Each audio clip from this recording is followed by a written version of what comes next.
Bien-aimés dans le Seigneur, bonjour. Nous sommes dans notre moment de prière. Comme je vous ai dit que nous, ces moments de prière, nous les avons choisis pour que ce soit les temps des combats spirituels parce qu'il y a eu des périodes, il y a eu des temps, presque toute une année ou 2 ans, que nous traversons des moments difficiles dans notre vie personnelle et dans la vie de l'Église. Alors nous voulons que le Seigneur puisse nous aider. Et c'est pour cela que nous avions dit que nous allons jeûner. Nous avions demandé au Seigneur, le Seigneur nous a recommandé les jeûnes et prières. Nous les faisons non pas par plaisir, mais nous les faisons parce que Dieu nous recommande de les faire. Et ça fait partie aussi, les jeûnes et prières, de la vie d'un chrétien. Alors, si toi, tu n'as pas de problème, tu ne pries pas, gloire à Dieu, c'est ta saison. Mais nous qui avons aussi des saisons, que nous traversons, que nous comprenons par le langage de Dieu, que ce sont des saisons où nous devons, en tout cas, chercher la face de Dieu, nous humilier devant le Seigneur. Nous voulons que Dieu nous guide, nous voulons que nous marchions selon la volonté de Dieu, mettre la parole de Dieu en pratique. C'est pas facile parce que la chair a des exigences, des demandes qui sont contraires à celles de l'esprit. Donc nous devons assujettir, travailler notre chair de sorte que nous puissions plaire à notre Dieu. Et il y a certains démons, certains esprits, ils ne partent que par le jeûne et la prière. Certaines situations, pour que ce soit décanté, il nous faut le jeûne et la prière, bien-aimée. Voilà pourquoi nous prions. Peut-être d'autres ils pensent que c'est du blague, c'est passe-temps ou bien c'est du plaisir. Ça ne nous fait pas plaisir. Qui peut vraiment se priver de certaines choses pendant qu'il sait que son corps en a besoin? Personne. Chacun de nous, si tu ne t'aimes pas toi, donc c'est grave. Parce que l'amour d'abord, si tu aimes ton prochain, comment tu ne vas pas t'aimer toi-même? Ça commence d'abord par s'aimer soi-même. Alors si tu ne t'aimes pas toi-même, comment tu vas aimer ton prochain? C'est difficile, bien-aimé. C'est difficile. Bien-aimé, je disais qu'aujourd'hui, nous allons parler. Et tout ça, c'est pour nous aider à prier. Je suis en train de résumer des fois certains passages parce que je sais que je ne dois pas te prendre trop du temps sur les net. Tu as d'autres occupations. Alors moi, je résume. Je résume pour que tu comprennes juste, je te fais sortir la volonté de Dieu, comme nous disons que nous devons lire la parole de Dieu. Nous devons la méditer, comprendre quelle est la volonté de Dieu dans cette parole. Qu'est-ce que Dieu nous dit? Et nous prenons cela pour reformuler la prière. C'est comme j'ai dit hier, de Genèse 24, de 1 à 67. On ne peut pas lire tous ces versets, c'est beaucoup. Mais j'ai résumé, je vous ai dit, c'est l'histoire du mariage de Rebecca qu'on a demandé à mes parents pour Isaac. Alors, j'ai résumé ça. Et je vous ai dit, la première des choses, nous tirons la leçon, c'est la fidélité du serviteur. Deuxième leçon que nous tirons, nous voyons que et Abraham et les serviteurs, et tous ils étaient des adorateurs, ils étaient des hommes qui priaient. Et nous voyons aussi que Dieu les a connectés comme troisième. Alors, nous avions vu qu'à travers cela, parce qu'ils étaient sincères, et parce qu'ils ont travaillé en collaboration, ils étaient liés l'un à l'autre. Dieu les a, ce n'était pas par leur propre gré ou leur propre force, mais c'était dans le plan de Dieu. Nous voyons aussi que les serviteurs, par cette unité-là, cet amour-là, Dieu a connecté aussi les serviteurs avec eux. Parce que ni t'étais l'aide, si Dieu n'avait pas précédé dans sa démarche de chercher une femme, il n'allait pas trouver. Mais parce qu'à tout moment, il adorait Dieu, il priait Dieu.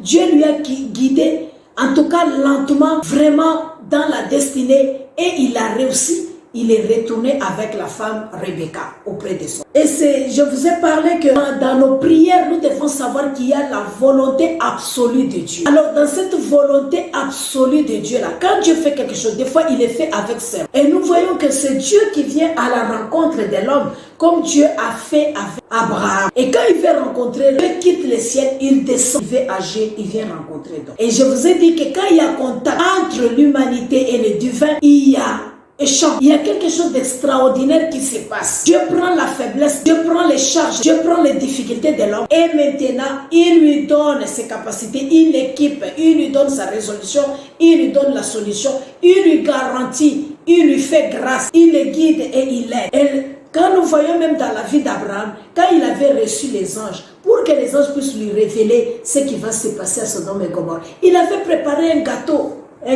qu'il a donné. Donc il y a eu, n'est-ce pas, échange, il y a eu un serment, il leur donne et puis ils leur disent voilà, nous partons faire ceci aussi. Et lui il a dit aussi, si je fais ça, est-ce qu'il n'y aura pas ça? Et si je fais ça, est-ce qu'il n'y aura pas ça? Nous voyons aussi la même chose quand Dieu lui a demandé Isaac. Quand il lui promet de devenir le père de multitudes de nations. Bien aimé, il a rappelé ça aussi encore. Quand son fils voulait, son serviteur voulait aller marier. C'était une alliance. C'était vraiment quelque chose qui a existé, un serment qui a existé entre Dieu et l'homme. Il a donné Isaac. ça, que Dieu, qu'est-ce qu'il a fait? Dieu, il a donné aussi, soit le Père de tous ceux qui ont accepté Christ par la foi. Et dans les résolutions de nos problèmes aussi, quand nous prions, nous devons comprendre les langages. Et quand on ne comprend pas les langages de Dieu, on va prier, on va tourner. Parce qu'il y a des choses qu'il faut faire aussi pour que des fois, tu ne perds pas le temps toujours à crier. Comme je l'ai dit, ce n'est pas nos mots, ce n'est pas nos français là, nous quoi là, qui va persuader Dieu pour qu'il puisse faire quelque chose. C'est notre foi, c'est la foi qui est la monnaie du ciel. C'est la parole, c'est la manière dont tu comprends les Écritures et tu présentes devant Dieu et tu appliques cela dans ta vie, tu crois à cela. C'est à ce moment-là que tu verras les choses aussi. Ça. Beaucoup des enfants de Dieu tournent toujours en rond tout le temps, ils prient, ils ne reçoivent pas. Parce que leur pensée aussi des fois n'est pas encore conforme à la parole de Dieu, n'est pas encore transformée. On prie, mais on réfléchit comme quelqu'un du monde. On prie, mais on ne croit pas à la parole de Dieu. On pense que c'est une adhésion mentale seulement comme ça. Oui, on adhère mentalement aux choses de Dieu, mais on ne doit pas nous limiter là. On doit aller loin. Croire en quoi? Est-ce que c'est en récitant seulement les paroles, les promesses de Dieu comme ça? Non, il faut mettre foi, croire dans cette parole-là. Et tu crois en qui? En Dieu, que Dieu peut faire. Tu crois que dans cette parole-là, c'est la vérité, c'est la parole de Dieu. Et maintenant, quand tu crois, tu t'appropries cette parole. Tu changes maintenant ta façon de réfléchir. Tu changes maintenant ta façon de voir les choses. Tu les vois selon comme Dieu le veut que tu puisses les voir. Comme les Écritures les disent. Et tu mets maintenant ton espoir, ta confiance en ça totalement. Et je vous ai dit aussi la façon de prier. Il faut prier avec tout son cœur. Mais quand tu pries comme si tu joues, quand tu pries, tu penses ailleurs. Quand tu pries, tu comptes sur les gens. Tu pries, tu comptes sur tes moyens. Tu ne verras pas la gloire de Dieu se manifester. Parce qu'au moment où nous ne sommes pas seulement en train de prier seulement comme ça, mais nous prions de sorte que la puissance de Dieu puisse se manifester. Parce que si nous faisons des veillées, toute la nuit nous crions Seigneur, oh, Seigneur, oh, Seigneur, oh, les voisins ils comprennent, ils entendent, les gens nous voient et ils disent non, ces gens-là ils prient. Toute la nuit la veillée. Tu as veillé dans ta maison, mais tu es dans des conflits. Tu as veillé dans ta maison, tu ne pardonnes pas. Tu as veillé dans ta maison, tu es méchant. Tu as veillé dans ta maison, demander à Dieu qu'il te guérisse, qu'il te donne de l'argent, qu'il te donne, je ne sais pas, une femme ou un homme. Oh, qu'il t'aide à aller à l'étranger, qu'il fasse, je ne sais pas, qu'il te tire aussi dans tes business. À Dieu qu'il te guérisse, qu'il te touche. Qu'il amène des gens, de bonnes personnes dans ta vie. En tout cas, que Dieu ouvre des portes qui sont... Mais toi-même, en regardant tu es tellement méchant. Tu es méchant. Tu n'arrives pas à pardonner. Tu n'arrives pas à oublier. Tu es toujours là. C'est toi qui vois la sorcellerie dans les autres. C'est toi qui vois la méchanceté dans les autres. Et toi-même là, tu ne dis pas que tu es mauvais. Tu penses que c'est les autres qui sont mauvais. Tu penses que ta prière sera exaucée. Tu tapes le doigt dans l'air. Tu te fous le doigt dans l'air. Tu n'auras pas haut. Et même si tu reçois... c'est à moitié. Parce que ton cœur n'est pas bon. C'est toi qui es là. Tout le monde, ce sont tes ennemis. Tout le monde, ce sont des mauvais. Ce sont des sorciers. Ce sont des méchants. Et toi-même, c'est toi qui es bon. De la même manière que toi, tu dis aux gens, sache bien qu'on te dira aussi. Les mêmes personnes avec qui tu dis là, un jour, ils te diront aussi que toi-même, tu es mauvais aussi. Tu oublies ça. Je vous ai toujours dit que quand tu pointes quelqu'un ce doigt là, les trois là me regardent. Les gens vont le dire aussi. C'est ce que nous oublions. Tu es sur la terre, non? Tu te fermes des portes pour rien, toi-même, parce que tu es tellement méchant. Depuis que tu as commencé à fuir, toi-même là, tu fuis les gens, mais quelle est la vie que tu mènes? Regarde d'abord regarde ta vie. C'est ce que Christ nous dit. Nous le fuyons, nous l'abandonnons Dieu. Nous allons vers des dieux étrangers, mais nous mangeons les pains de douleur. Regarde ta vie. Les gens là que tu es en train de dire, de critiquer là, ils avancent, mais toi, ta vie est toujours la même chose. Tu ne te poses pas des questions. Tu ne te demandes, c'est eux qui sont sorciers, c'est eux qui ont des fétiches, mais c'est eux qui sont bénis. Mais toi qui as Dieu, le vrai Dieu là, les autres là, ils sont méchants. Les autres là n'ont rien. Qu'est-ce qui t'aide? Tu es toujours au même, tu dors toujours pas, tu manques toujours de quoi manger. Tu vois? Donc change un peu ta mentalité, change un peu ta façon de voir les choses. Comprenne un peu comme Dieu veut que tu les comprennes. S'il s'agit de pleurer là, c'est toi qui pleures toujours. Dans toutes choses, rien ne marche. Mais tu incites les autres, ils n'ont pas Dieu, ils ne connaissent pas Dieu. Ce sont des sorciers, ce sont des méchants, ce sont des ceci. Mais toi-même là qui as le vrai Dieu. Les gens veulent voir aussi la manifestation de la puissance de Dieu. La nuit, tu as prié jusqu'au matin. Tu te refuges dans la prière pour cacher ta méchanceté. Un matin, tu arrives, tu prends coin, tu te caches. Mon oncle arrive, tu prends coin, tu te caches. Et le pasteur là, tu te caches. Ah, la sœur là de l'église, je ne veux pas qu'elle me voie. Tu dégages. Mais la sœur là, elle n'a rien contre toi. Le frère là n'a rien contre toi. Ton oncle et tante n'a rien contre toi. Mais toi-même, ta vie là, depuis que tu as commencé à te cacher, qu'est-ce qui marche dans ta vie? Tu ne veux pas la famille. Mais tu es toujours, c'est toi qui es encore...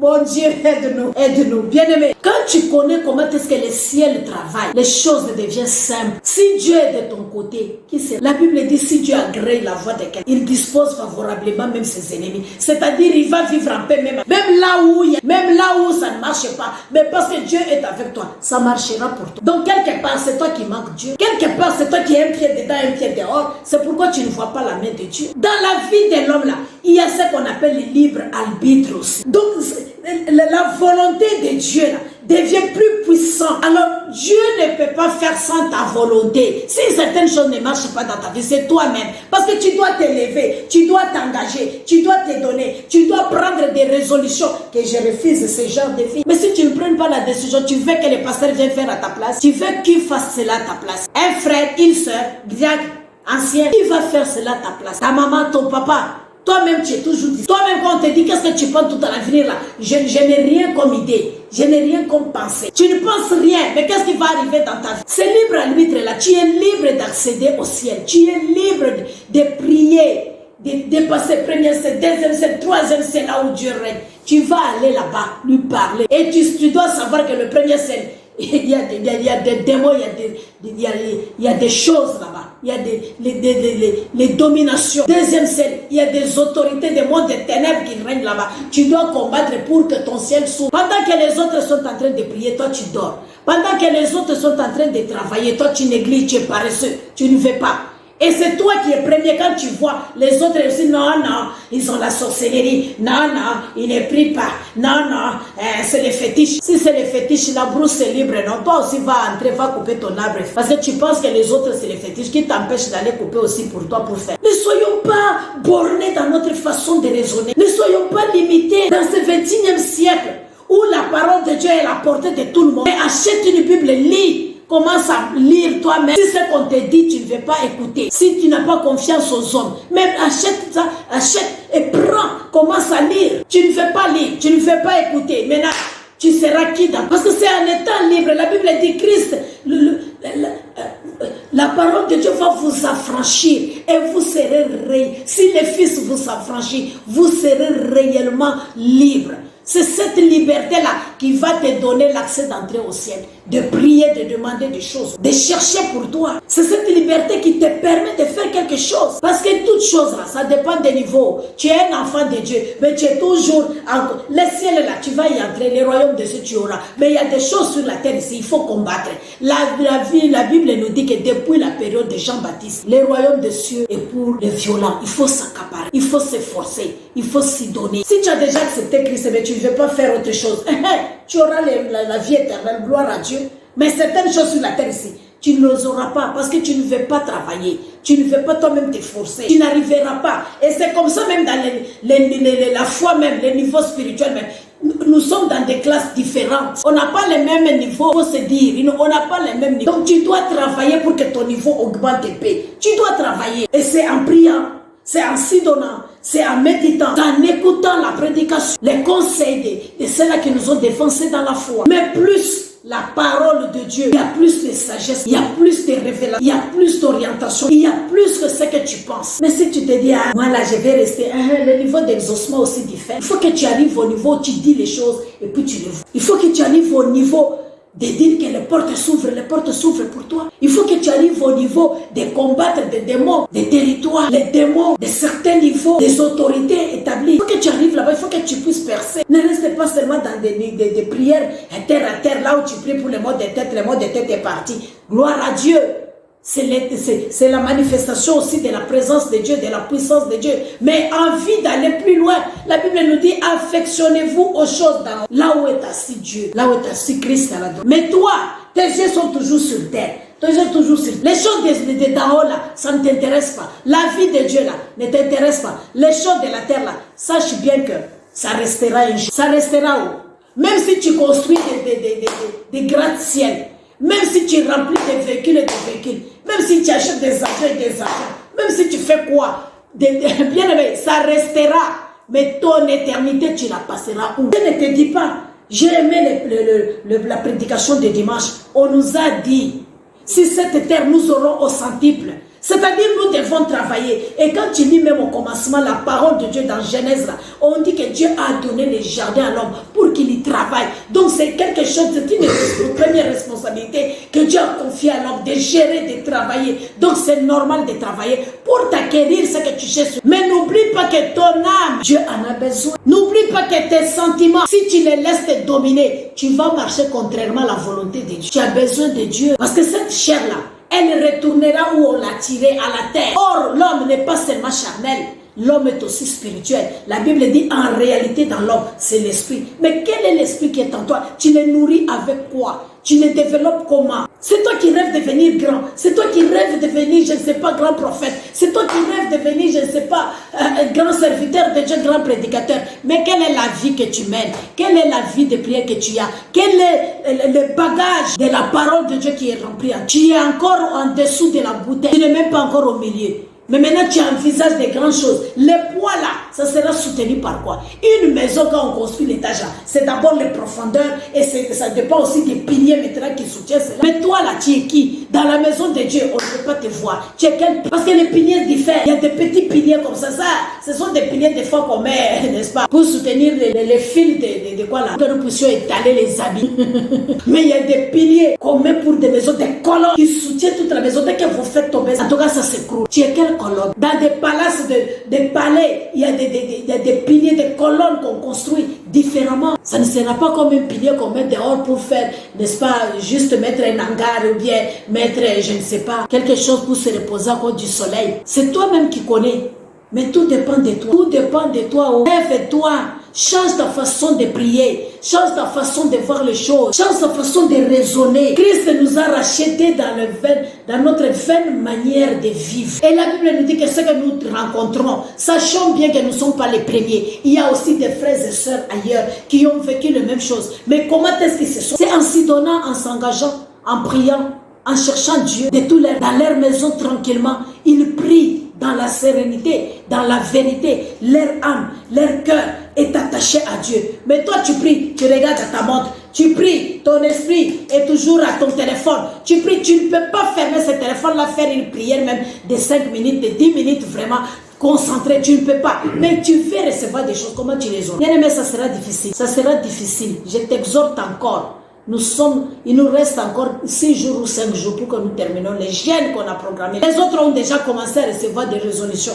Les autres, Dieu les a déjà visités, leur par l'épée. Et toi, depuis que tu as commencé jusqu'à aujourd'hui, il n'y a même pas signe. Tu pries comment? Mais assis-toi, repose-toi la question, reprends, il te reste encore. Bien aimé, Dieu peut changer ta vie à un seul. Ce n'est pas le nombre de jours de prière qui peut changer. Un seul jour, Dieu peut changer. Prends soin de toi, de la même manière qu'on prend soin sérieusement. Toi-même, sois conscient que la famille d'où tu viens n'est pas facile pour vous. Sois conscient, sois conscient. Le travail que tu fais là, c'est pas facile de réussir. Mais c'est avec Dieu qui fait la distinction. Je t'ai dit, Dieu fait la distinction. On a dit à Meshach, Shadrach, Abednego que l'esprit qui est en eux là, les 3 personnes là, les Daniel, c'est un esprit supérieur. Nous avons lu dans Actes chapitre 16. Est-ce que c'est 16 aujourd'hui? Aujourd'hui, nous avons lu dans l'Acte 18. Hier, c'était 17. On a dit que en lui, il y avait un esprit et sa façon dans l'apôtre Paul, que la manière de faire des choses était différente des autres. C'est l'esprit de Dieu qui distingue les gens. C'est l'esprit de Dieu qui donne cette qualification. C'est l'esprit de Dieu qui élève les gens. Parce que nous avions dit que ce n'est ni de l'Occident ni de l'Orient vient l'élévation. L'élévation vient de l'Éternel. C'est par son esprit. On a dit à Daniel qu'il a un esprit. C'est par l'esprit de Dieu qu'on a vu dans Meshach, Shadrach et Abednego que leur Dieu était différent et que tout le monde pouvait adorer ce Dieu-là. Parce que c'était le Dieu puissant qui a sauvé ses enfants dans la fournaise de feu. Nous avions vu dans Acte 15, Acte 16, Acte 17 et aujourd'hui Acte 18 que nous avions médité. Comment est-ce que l'apôtre Paul a traversé des difficultés? Et l'esprit qui était en lui, l'esprit de Dieu, lui était toujours, quelles que soient les difficultés, des tribulations, la persécution, les accusations, les insultes, les rejets, l'emprisonnement, nous avions vu que Dieu faisait toujours quelque chose pour les distinguer des autres. Il les libérait toujours, il venait toujours intervenir. Même si on les fouettait, Dieu les consolait toujours. L'Esprit de Dieu est toujours là. Et nous avions vu que Dieu des fois dépêchait même les anges pour venir les libérer des prisons, pour venir les montrer la voie. Donc il est capable de le faire aussi pour toi si tu les crains. Il est capable de le faire aussi pour toi si l'Esprit de Dieu est en toi. Il est capable de le faire aussi pour toi si tu te donnes de tout ton cœur, de toute ton âme. Nous avions vu aujourd'hui, Dieu a connecté encore Apollos, toujours dans Acte 18, Apollos avec l'apôtre Paul. Nous avions vu que Dieu les a mis ensemble. C'était une connexion divine. C'est Dieu qui les a mis ensemble pour le travail de Dieu. Et on nous a montré les qualités de Paul, qui était quelqu'un qui était un discoureur. Mais on nous dit aussi qu'Apollos était quelqu'un qui savait vraiment parler. Il était éloquent. Vous voyez, Dieu les met ensemble chacun. Et nous voyons aussi que quand Apollos était en train d'enseigner en dessous du chapitre du verset 15, vous descendez, vous allez voir que les couples, Aquilas et sa femme Priscille, l'ont pris à côté. C'est une connexion encore pour les renseigner, lui dire la vérité, parce que lui, il connaissait seulement le baptême de Jean-Baptiste. Mais ils l'ont enseigné parce qu'il voulait travailler pour le Seigneur. Bien-aimé, tout ce que nous cherchons est possible avec Dieu. Donc connecte-toi, prie en esprit, en vérité. Cherche le Saint-Esprit, bien-aimé. Tu verras que ce qui est difficile ne sera plus difficile. Tu verras que les portes qui sont fermées vont s'ouvrir. Les gens qui ne veulent pas t'aider, ils vont t'aider. Les portes qui sont fermées, bien-aimé, par le feu de l'Esprit, par la puissance de l'Esprit, va déverrouiller ces portes-là. Les montagnes qui s'érigent devant toi, que là où tu vois qu'il n'y a pas de secours, l'Éternel viendra te secourir. Alors, bien-aimé, aujourd'hui, nous sommes dans Acte chapitre 10, le verset 1 à 33. Acte 10, verset 1 à 33. Nous voyons les saluts de païens. Nous voyons Dieu répondre à la prière de Corneille. Nous voyons les centeniers vraiment, qui est le premier chrétien converti par le ministère de l'apôtre Paul. Par la puissance du Saint-Esprit, Dieu accorde les saluts à Corneille. Alors bien aimé, je ne voudrais pas lire tout le passage. Comme je vous dis, pour vous épargner, vous allez lire vous-même à la maison. Je vais lire jusqu'au verset 9 et le reste je vais. Il y avait à Césarée un homme nommé Corneille, centenier dans la cohorte dite italienne. Cet homme était pieux et craignait Dieu avec toute sa maison. Il faisait beaucoup d'aumônes au peuple et parlait Dieu continuellement. Priait Dieu, alors je ne vois pas bien, excusez-moi. Priait Dieu continuellement. Vers la 9e heure du jour, il vit clairement dans une vision un ange de Dieu qui entra chez lui et qui lui dit Corneille. Les regards fixés sur lui et saisi d'effroi, il répondit qu'est-ce que Seigneur?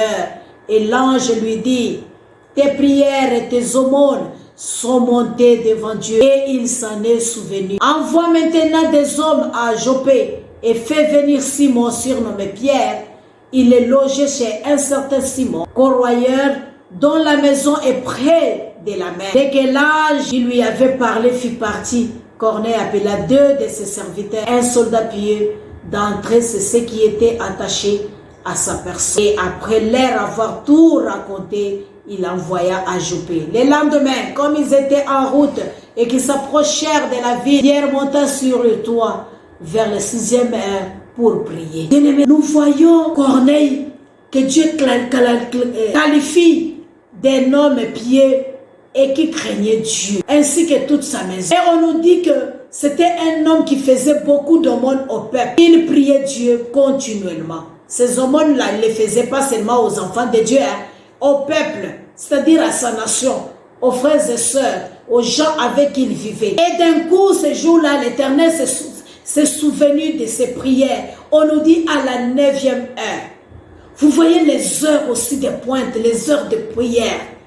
À 9 heures, 9e heure. Souvent ici à Fama, nous vous disons, priez très tôt matin. Priez à 6 heures, priez vers 5 heures, 4 heures. Priez à 3 heures du matin, priez à 1 heure du matin, minuit. Priez bien à 18 heures. prier à 15 heures, prier à midi. Nous vous demandons de prier pendant ces heures-là. Et nous voyons ici, on nous dit 9e heure du jour. Alors, les regards fixés à lui est saisi de foi et lui. Les prières et tes aumônes sont montées devant Dieu. C'est l'ange qui est venu annoncer cette bonne nouvelle. Bien-aimé, de nos jours, même si l'ange ne vient pas, le Saint-Esprit est là pour te révéler la volonté de Dieu. La Bible nous dit que le Saint-Esprit sonde les profondeurs de Dieu. Et c'est lui qui prie avec des soupirs inexprimables pour nous. Donc il est bien placé pour t'amener une bonne réponse que tu cherches. Parce qu'il y a des gens, moi je n'ai jamais vu un ange. C'est une grâce. Ça a pris du temps pour que Corneille puisse le voir. Et on nous dit, il craignait Dieu. Persévère dans la crainte de Dieu. Un jour tu recevras. Tu auras aussi une visitation. N'est-ce pas, la Bible nous dit que quand nous exerçons l'hospitalité, quelques-uns parmi nous, ils recevront des anges. Donc applique ce que la parole de Dieu te dit. C'est ce que Corneille a fait. Il distribuait ses biens. Il faisait beaucoup d'aumônes. Et voilà, il a été visité par un ange. Ses regards étaient fixés sur lui et il lui a parlé. Où est-ce que toi tu fixes tes regards? La Bible nous dit que fixons nos regards sur Jésus-Christ, le consommateur de notre foi. Fixe tes regards sur la croix qui t'a sauvé. Mais toi, tu fixes les regards sur qui? Sur les pasteurs. Tu fixes ton regard sur qui? Sur les gens. Tu fixes les regards sur qui? Tu cibles les gens qui ont des moyens pour fixer tes regards sur eux. Le secours viendra de l'Éternel bien-aimé. Le secours ne viendra pas des hommes. Si Dieu ne touche pas leur cœur, si Dieu ne le met pas à cœur de t'aider, bien-aimé, ils ne feront rien pour toi. Alors, tourne ton regard vers Dieu. Et ça me rappelle d'Ézéchias, quand on lui a dit que tu vas mourir. Bien aimé, il n'a pas regardé le prophète qui est venu lui annoncer la mort. Mais il a tourné ses regards vers l'Éternel. Il s'est tourné au mur pour prier, Seigneur, change ma situation. Mais nous, aujourd'hui, là, tu es là, toi et moi. Tu attends, quand le prophète va te dire, le Seigneur a dit ceci, tes regards se tournent vers le prophète. Ce n'est pas lui qui va te donner la solution. Prie Dieu, mets ta confiance en Dieu. Au lieu d'ouvrir les yeux, lire la parole de Dieu pour que les remats viennent, tu découvres un verset, en tout cas qui va vraiment booster ta vie. Non, non, toi tu perds le temps à regarder les choses. Et c'est ce que nous voyons même dans des prières. Quand c'est le moment de prier, tu entends quelqu'un crier là-bas. Au lieu de te concentrer, de prier pour que Dieu te visite aussi. Lui ou elle crie parce que Dieu vient de la visiter. Mais toi, tu es là en train de les regarder, perdre ton temps, une distraction. Par le biais d'un ange, nous voyons que Corneille est connecté, et l'ange est connecté à Pierre. Il cherchait la voie du salut. Et nous voyons maintenant, on vient de lui orienter, de lui dire d'aller à Jopé pour aller rencontrer Pierre. C'est Dieu qui connecte les gens. C'est Dieu qui met les gens ensemble. Nos relations que nous forçons nous-mêmes là, c'est là où nous avons des problèmes. Parce que nous-mêmes on aime, j'aime tel, et tu arrives là-bas, la personne ne t'aime pas. Tu arrives là-bas, la personne te fait des choses. Tu arrives là-bas, il te dénigre. Tu arrives là-bas, il te trahit. Tu arrives là-bas, il te laisse lui aussi, il va chercher d'autres amis. Tu arrives là-bas, tout ce que tu lui fais là, il ne voit même pas l'importance de ta présence. Combien de fois avons-nous été dans des maisons des gens, la personne te voit comme moins que rien ou bien un microbe qui vient chez lui. Pendant que tu es parti les visiter même dans le nom de Dieu. Parce que des fois, ce ne sont pas des connexions que Dieu veut. Et nous nous forçons. Et voilà comment il nous dénigre, il nous humilie. Ils nous mettent la honte sur nous. Combien de fois nous nous sommes connectés avec les gens. C'est les mêmes gens-là qui nous haïssent. C'est les mêmes gens-là qui nous critiquent. C'est les mêmes gens-là qui nous détruisent. C'est les mêmes gens-là qui font des faux témoignages sur nous. C'est les mêmes gens-là qui empêchent les gens de venir dans nos assemblées prier. C'est les mêmes gens-là qui bloquent les gens à la porte pour leur parler du mal. Comme ce qu'Absalom faisait contre David. C'est les mêmes gens-là qui disent aux gens, quand vous les voyez, ils me demandent, il faut leur dire que je ne suis pas là. Tu ne me connais pas, tu ne m'as pas vu.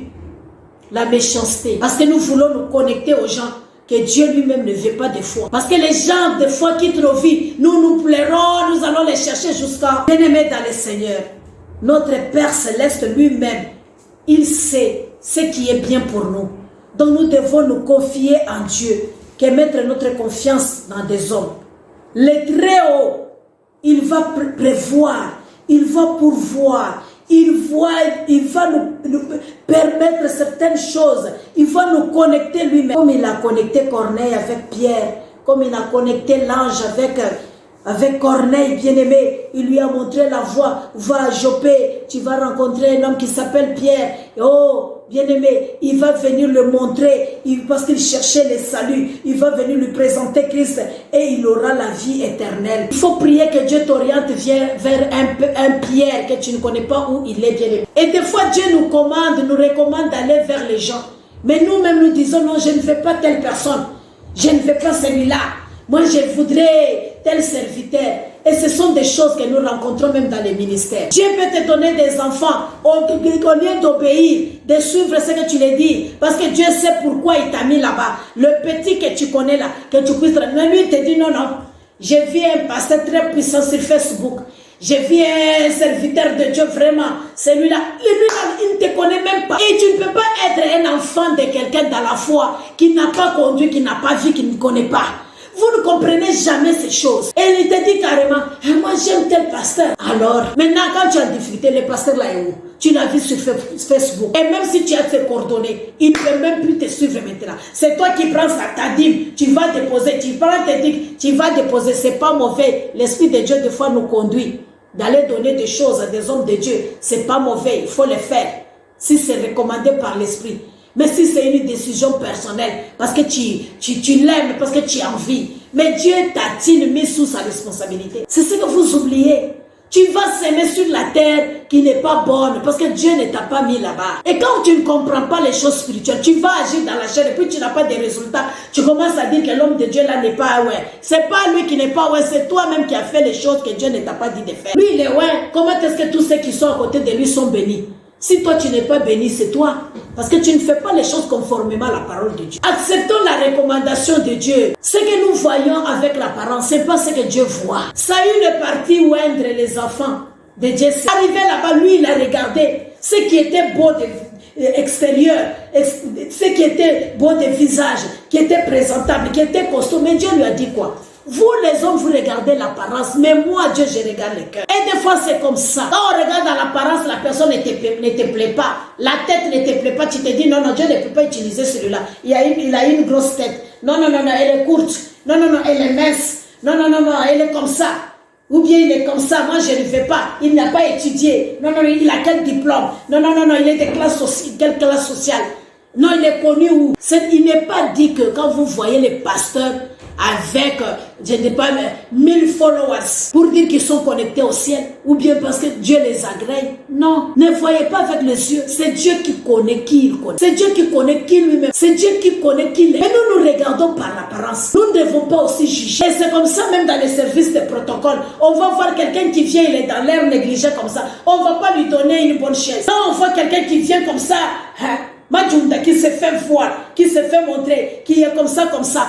Et puis toi là, tu trembles même. La chaise même là que tu as laissée, tu vas aller les mettre. Mais si nous regardons l'apparence, c'est Dieu qui connaît les cœurs. Ne nous fions pas aux apparences. Dieu a recommandé d'aller à Joppé. Il lui a demandé de quitter là où il est, d'aller à Joppé. Il y a des moments, Dieu te recommande à quelqu'un. Reste là où Dieu te recommande. Il sait pourquoi. Quand le temps arrive, Dieu lui-même va te prendre, il va t'amener ailleurs. Tellement qu'on est pressé. Il y a des moments où on est pressé comme ça. On court derrière les gens. Je voudrais être pasteur. Je voudrais être, je ne sais pas, serviteur.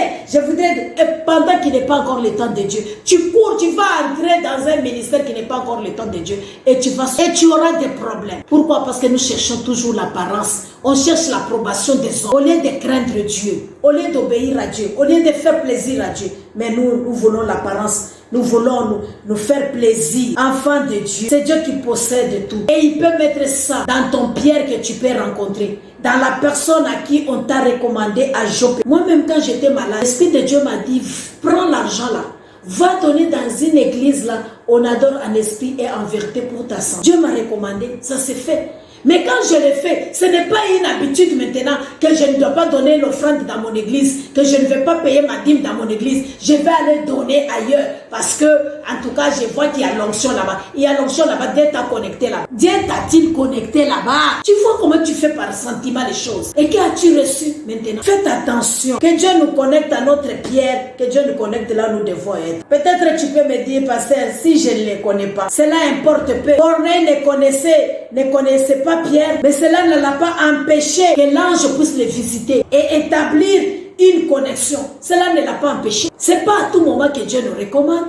Ce n'est pas à tout moment que Dieu nous dit va voir telle personne. Ça arrive dans la marche avec le Seigneur. Mais ce n'est pas lundi, mardi, janvier jusqu'en décembre. Toi, Dieu te recommande toujours d'aller vers les gens. C'est quoi? Corneille, nous voyons, il a pris du temps. Il faisait seulement la même chose. Mais nous, on ne veut pas rester faire ce que Dieu te dit. On veut toucher à tout. Pourquoi? Parce qu'on cherche les intérêts personnels. Tu as ton ministère pastoral. Si Dieu t'a appelé pour, n'est-ce pas, prier et que le miracle, accroche-toi à ça.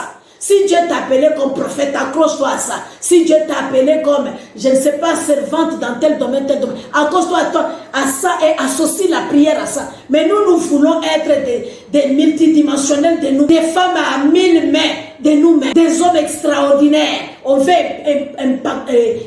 épater les hommes. Mais que sert-il de gagner le monde entier, perdre de son âme? On veut impressionner, on veut devenir je ne sais pas quoi. Toi, tu n'as pas la prophétie. Tu es là. Hein, Dieu m'a dit, Dieu m'a fait. Bien-aimé, tu vas t'épuiser toi-même, tu vas te détruire toi-même. Reste dans ton couloir de ton appel. Rien n'empêchait Corneille à recevoir l'ange et à lui dire que Dieu a exaucé ta prière. Rien ne peut t'empêcher à recevoir la réponse de Dieu. Ce n'est pas le pasteur qui va être vraiment barrière pour toi si Dieu veut te visiter. Ce n'est pas la femme du pasteur ni les enfants du pasteur. Ce n'est pas un chrétien, un diacre ou un ancien. Dieu peut te visiter chez toi. Dieu peut te parler au travail. Dieu peut te visiter en cours de route, en plein voyage, en plein sommeil. Dieu est libre, il est souverain, bien-aimé. Ce n'est pas parce qu'il a connu Pierre que Dieu l'a visité, non, non. C'est parce qu'il craignait Dieu, c'est parce qu'il était pieux. Est-ce que tu es pieux, toi? Est-ce que tu as déjà abandonné le péché? Tu laisses ça, tu fais, tu laisses ça, tu fais ça. Et puis à un moment donné, tu fais encore. Et puis à un moment donné, tu t'engages encore dans le Seigneur. Et puis à un moment donné, tu retournes encore à tes vomissements. Après à un moment donné, tu prends la décision encore de suivre Christ. Après à un moment donné, tu t'effaces d'abord pour les pasteurs.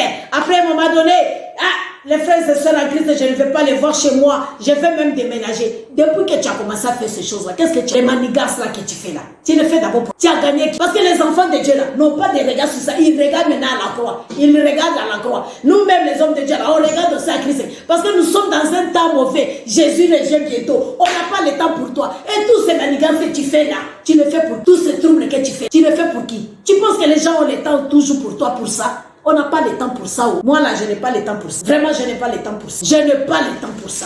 Franchement, m'asseoir, tu es où? Tu as mangé quoi? Tu as fait quoi? Tu as visité qui tu es fait? Je n'ai pas le temps pour ça. Je vous ai dit dans Acte 18, verset 24. Nous voyons dans Acte l'apôtre Paul qui partait prêcher la parole à Éphèse, non à Thessalonique. Il est parti pour parler à Corinthe plutôt. Il venait oui, il part à Corinthe. Parler la parole de Dieu. Et pendant qu'il parlait, nous voyons qu'il a rencontré un couple. La femme s'appelait Priscille et l'homme s'appelait Aquilas. Et lorsque vous descendez dans le verset 24, nous voyons que Apollos est venu aussi. On nous dit que c'était un homme éloquent et versé dans les Écritures. Il vient d'où? Il vient d'Éphèse. Il se rencontre là-bas, bien-aimé. Il s'y donne de tout son cœur aussi à annoncer la parole de Dieu, dans la parole. Mais comme il annonçait, il avait des erreurs. Les synagogues, il était en train de parler de la part de Dieu. Parce qu'il était courageux, il était éloquent. Il enseignait avec exactitude, bien-aimé, ce que le Seigneur lui avait donné. Mais nous voyons, si vous descendez, que les couples lui ont aussi appelé de s'approcher d'eux. Ils lui ont aussi expliqué la parole de Dieu. Au verset 25. Aquilas et Priscille l'ayant entendu, les prirent avec eux et lui exposèrent plus exactement la voix de Dieu. Bien-aimé, il y a des gens que Dieu a mis dans ta vie, il ne faut pas négliger. Tu joues, mais il y aura un temps où tu chercheras les gens là, tu ne vas pas les trouver. Tu sais, chacun a sa grâce. Et la manière dont Dieu utilise les serviteurs de Dieu, c'est différent. Il y a des hommes de Dieu pour s'approcher de lui là. C'est pas facile. Mais si celui-là te donne même l'opportunité de s'approcher de lui, bénis-le. Parce qu'il y aura des moments où tu chercheras quelqu'un à te comprendre. Tu chercheras quelqu'un à qui tu sois proche de lui pour qu'il t'explique, mais tu ne trouveras pas cette opportunité-là. Tout ce que Dieu fait dans notre vie, c'est une grâce. C'est une grâce. Il faut en saisir. Quand tu regardes les années passées là, Tu t'es rencontré avec les gens, mais aujourd'hui tu ne les vois pas. Aujourd'hui tu rêves de... Ah, j'ai perdu même son coordonnées. Je voulais, mais il n'y a personne aussi qui les connaît, mais il est déjà éloigné. Mais tu penses maintenant que c'est la personne qui peut te rendre service, mais c'est maintenant impossible et difficile que tu l'atteignes. Apollos a saisi l'opportunité d'Aquilas et de sa femme précise. Conseil qu'on lui a donné, comment servir le Seigneur. Il a saisi l'opportunité. Paul a aimé la présence aussi des autres serviteurs de Dieu. Ils ont été ensemble, ils ont travaillé. Et nous voyons ici aussi, Dieu recommande Pierre d'aller dire à Corneille, lui montrer le chemin du salut. Il saisit cette opportunité. Bien-aimé, il faut que tu lises le temps et il faut que tu sois sage. À chaque moment que Dieu te visite, que tu ne puisses pas perdre ce temps-là. Ne sois pas dans la distraction. Dieu sait que tu cherches quelqu'un, mais il va préparer. Comme Corneille, il cherchait comment recevoir le salut. Tu as prié, tu as donné, tu as fait des actions prophétiques, les actions de grâce. Bien-aimé, maintenant, c'est l'ère où Dieu peut te donner aussi la connexion divine. Il a déjà confié ce que tu cherches à une personne.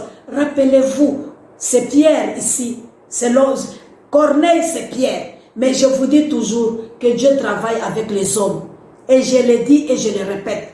Ne néglige pas une personne. Ne les méprise pas. Ne les déconsidère pas. Ne les regarde pas comme moindres. Peut-être ta bénédiction en dépend.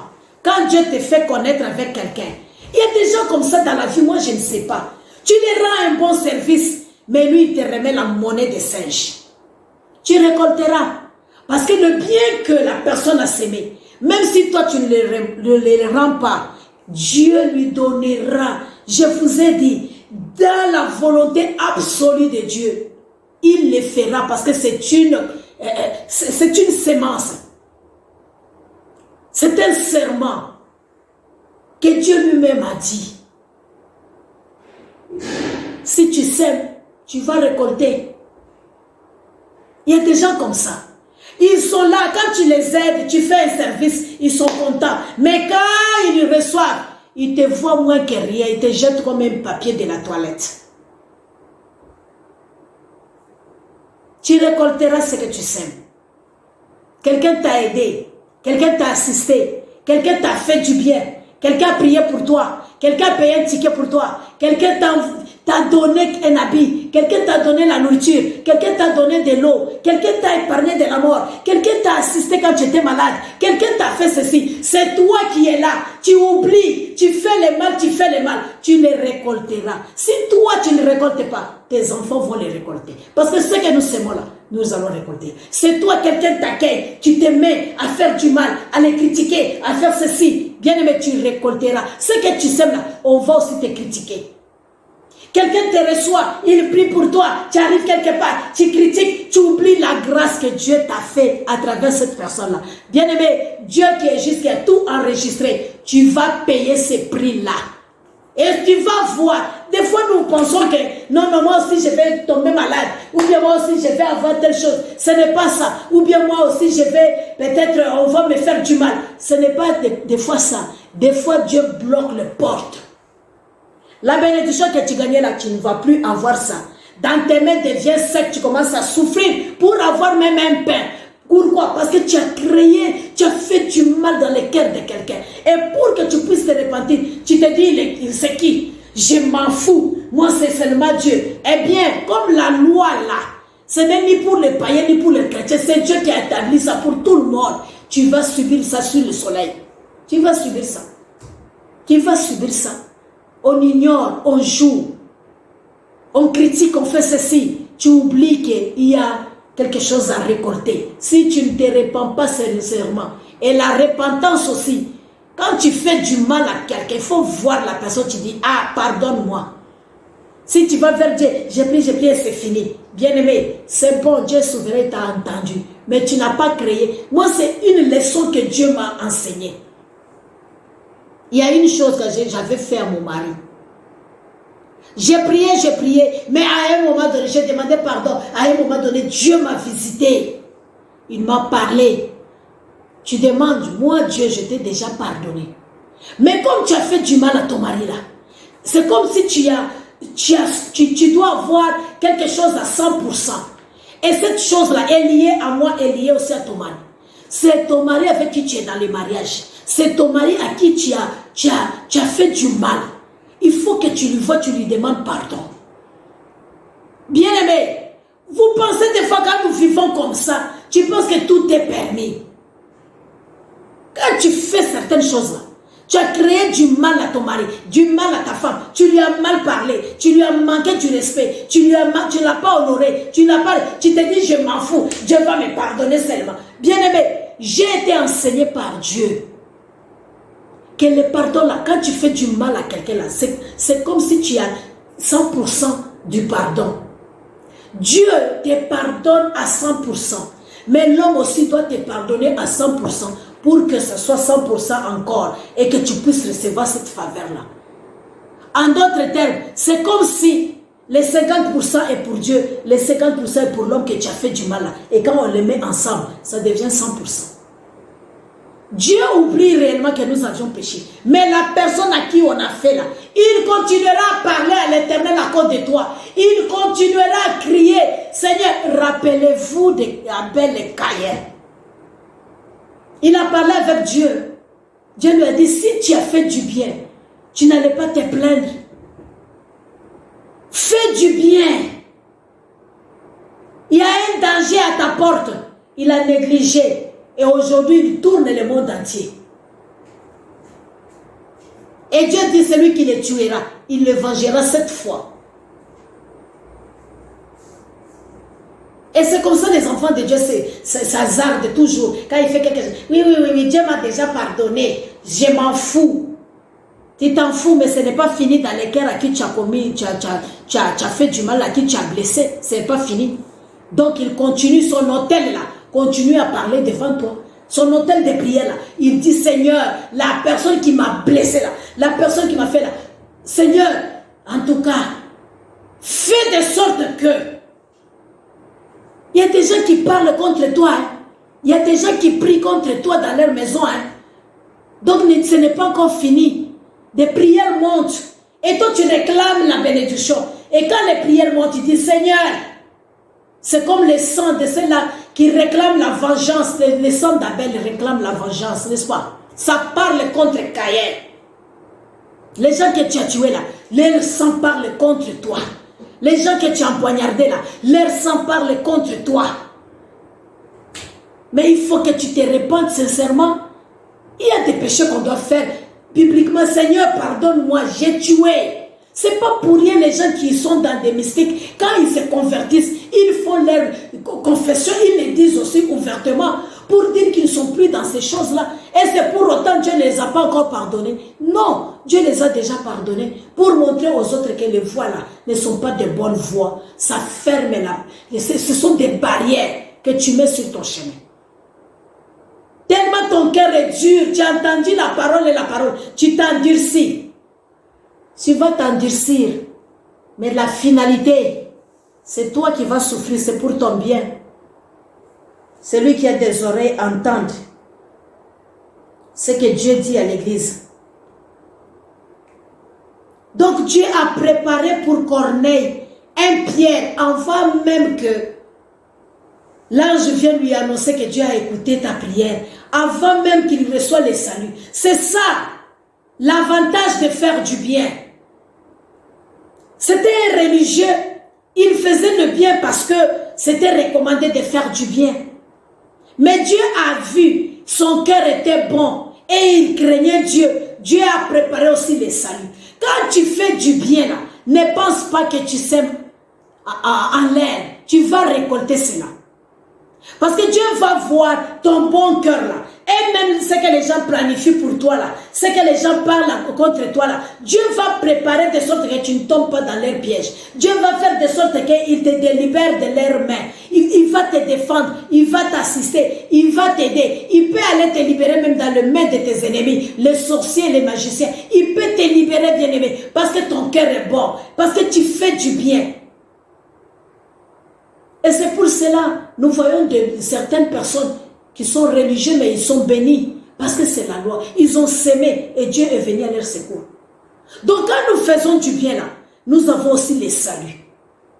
Corneille a semé du bien, il a eu le salut. Quand vous regardez les lépreux là, les 10 lépreux, celui qui est rentré là, à la fin on dit quoi? Il a eu même le salut. C'est-à-dire il a eu sa guérison. Le fait qu'il était bon, il est rentré reconnaître ce que Dieu a fait. On lui a ajouté quelque chose. Donc c'est ça. Quand nous faisons la reconnaissance là, Dieu vient aussi. Il nous ajoute aussi ce que nous manquons. Mais si toi tu te dis, ah, j'ai eu et je fuis, tu te bloques toi-même, tu te limites toi-même. Quel que soit l'endroit, la ville, les pays, les continents où tu te trouves, tu dois savoir que ton Pierre est là. Dieu va amener un Pierre là où tu es pour t'aider. Dieu a fait quitter Pierre de Joppé pour aller faire accepter Christ à Corneille. Dieu peut déplacer quelqu'un pour toi. Bien-aimé, j'espère que j'ai beaucoup parlé.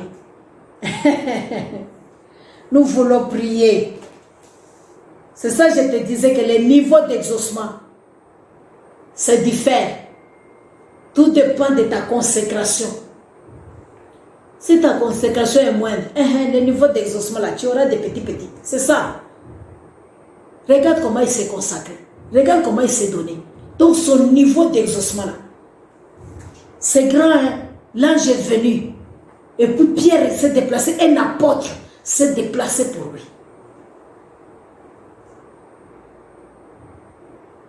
Bien-aimé, dans nos prières, tu vas prier pour que Dieu puisse vraiment, encore une fois de plus, te connecter avec de bonnes personnes.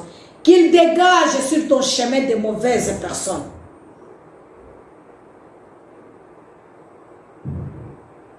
Qu'il dégage de mauvaises personnes. Et que quand Dieu va libérer ta bénédiction, aucun esprit méchant, aucun démon, aucune personne ne puisse bloquer cela. Que l'ange vienne de pécher pour que tu puisses les recevoir. Ça, c'est la prière que tu vas prier. Nous sommes toujours dans Actes chapitre 10, n'est-ce pas? Je voudrais lire le verset 9. Il resta 3 jours sans voir. Wow. Je suis dans Acte, ça c'est Acte 9. Je suis dans Acte chapitre 10. Le lendemain, comme il était en route, qu'il s'approchait, n'est-ce pas, de la ville, Pierre monta sur le toit vers la 6e heure pour prier.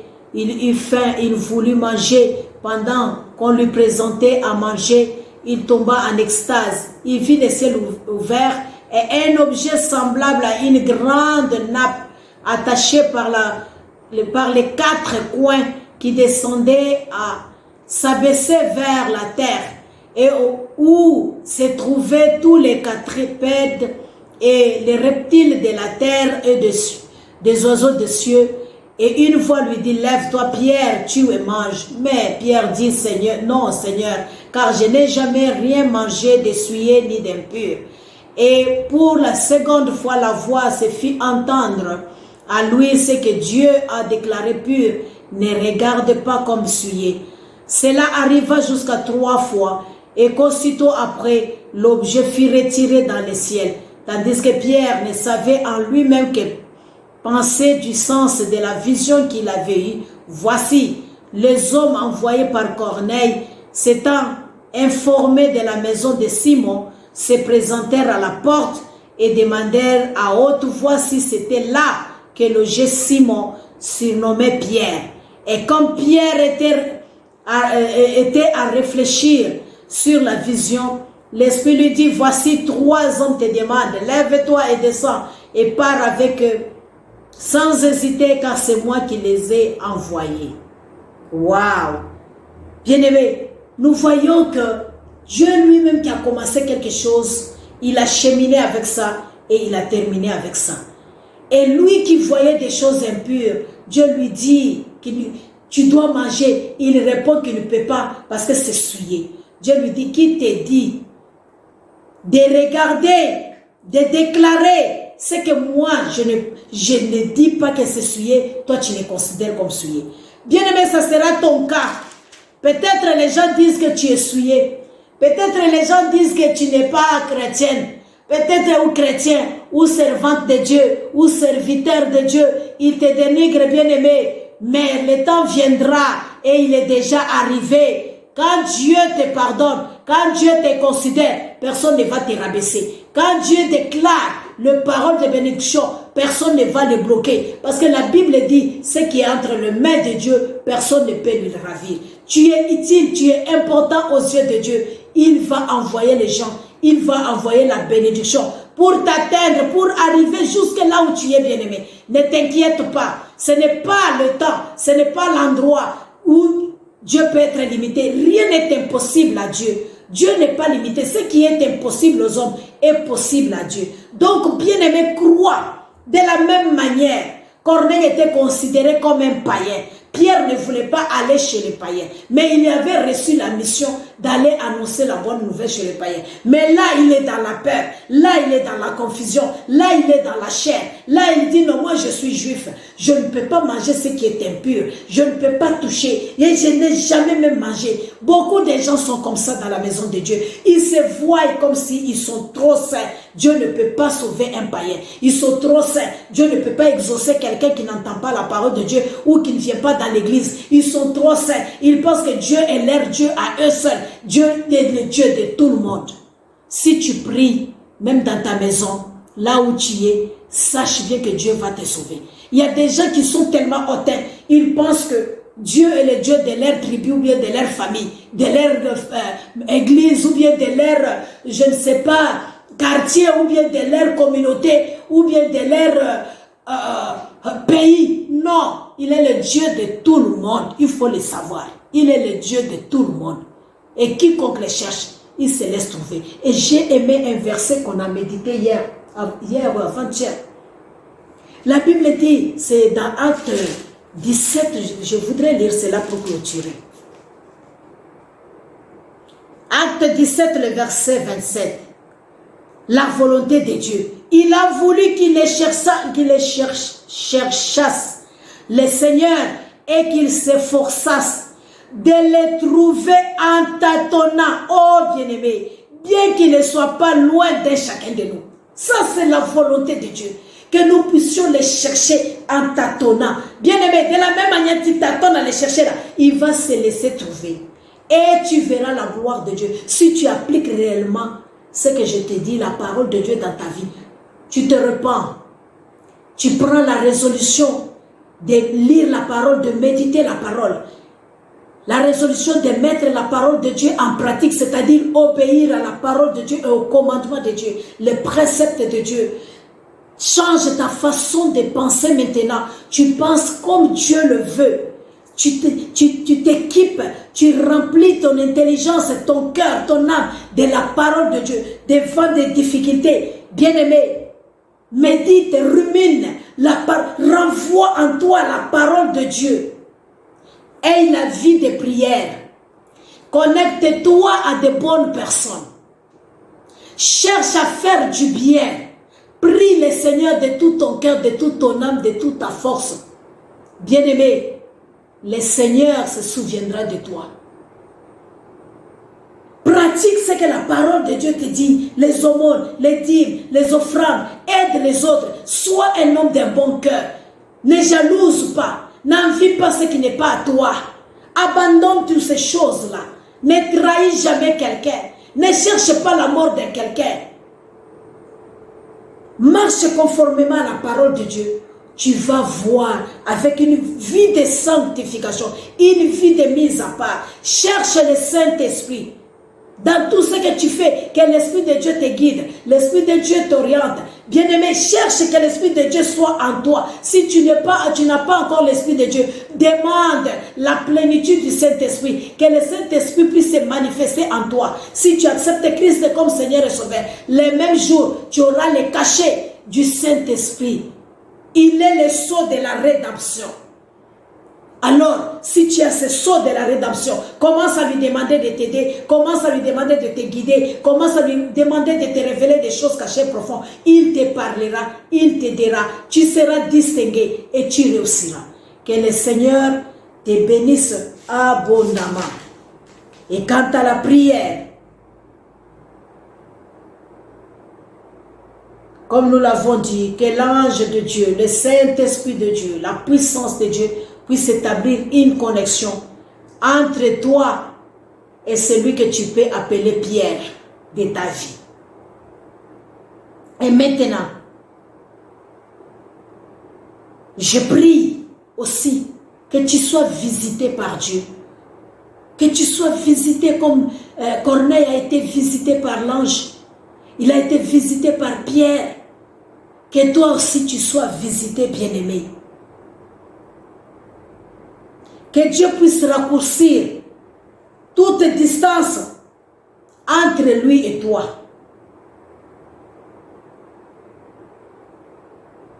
Et au nom de Jésus-Christ, je prie, je déclare que toute forteresse soit renversée, des forteresses traditionnelles, des forteresses de culture, soient renversées, bien-aimés.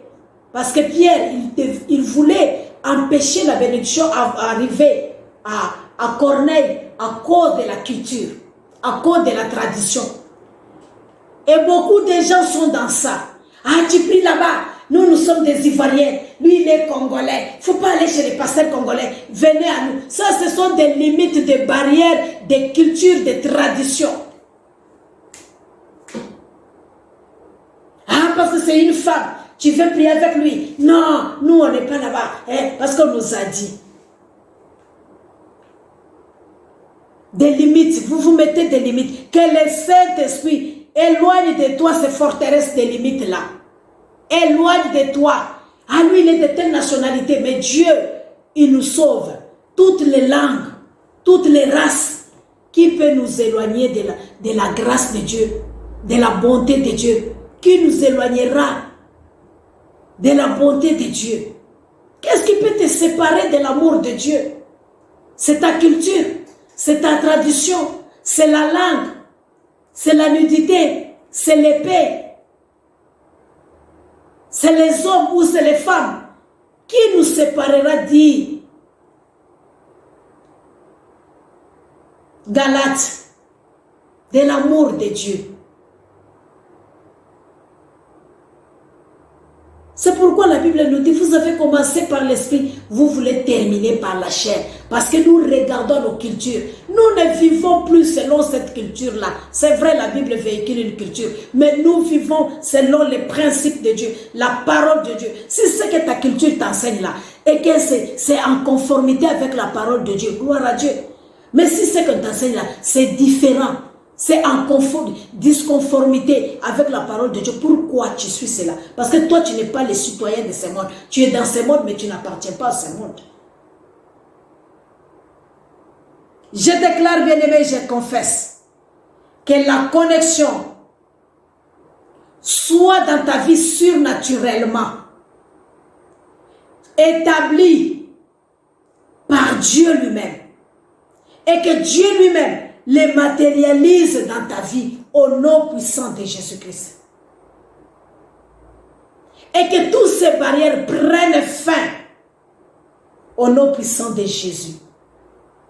Et qu'il laisse la place à l'apparition d'un homme qu'on appelle Pierre, à l'apparition de la bénédiction, à l'apparition de la connexion que Dieu a préparée pour toi. Que Dieu vous bénisse abondamment.